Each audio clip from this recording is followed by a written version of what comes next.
In this clip, we will learn how to fix some issues we created by relighting the scene. So right now, as you can see, there is some light passing through the object and hitting some areas we don't want to lit.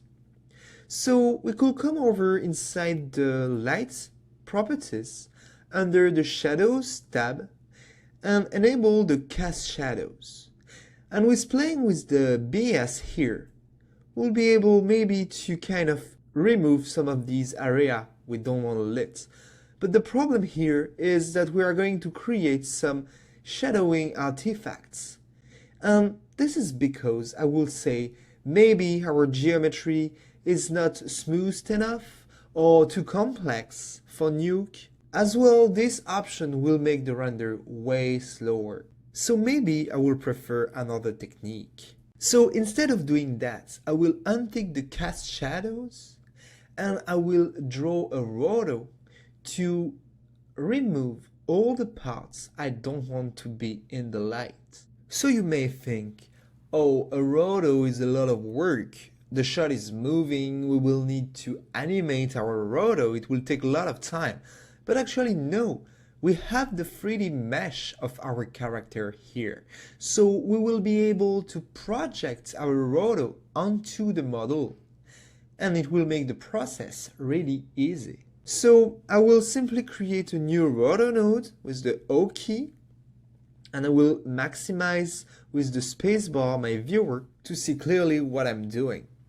So now I will simply draw a roto to kind of remove all the areas I don't want to be lit. And maybe I want a little bit of mask feather around this roto shape. So select all your points and type E multiple times to grow feather around your mask. And then maybe you can adjust manually some of the points. Maybe I don't want to adjust too much here. Yeah, this is alright. Okay. Let's see, it's fine. I want to remove this button as well. Okay, cool. So this is just an example. You can work more accurately on that if you'd like. So we'll type spacebar again to switch to my full interface. And this roto, I won't use it like that, but as a projection onto my geometry. So I will grab my geometry and my scan and render, because I'm going to need both of them here. Control C, Control V, Command C, Command V if you're on a Mac. I will connect my camera to the camera here. Just to be clean, I can create a new dot here. There we go. And here, this roto, I'm going to project it on the top of the regeo. So I'm going to create a project 3D. All right. Connect my geo to my project 3D. I will connect that input to my roto and that input to my camera as well. So let's create another dot just to be clean as well. There we go.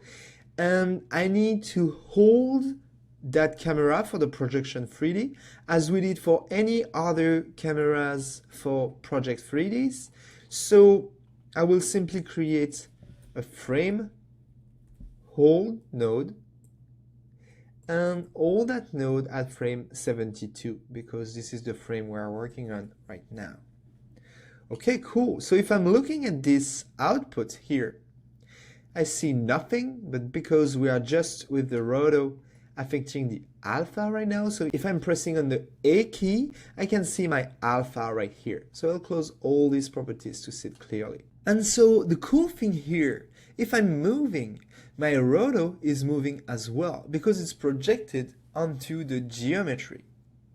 So now I will just need to connect that mask to my merge to simply remove the parts of my relight I don't want. So I will simply view that output here and I will switch back to RGB by typing A again and I will connect that skyline render to the mask input of my merge here.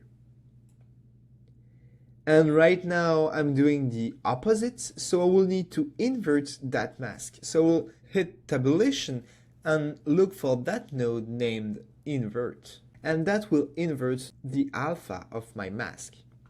And here we are.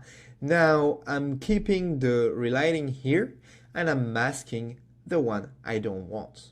Alright, so this is a little bit like a homemade technique, but I think it's working pretty good. It allows us a lot of control, and as well it will calculate really fast compared to the cast shadow thing in the light node.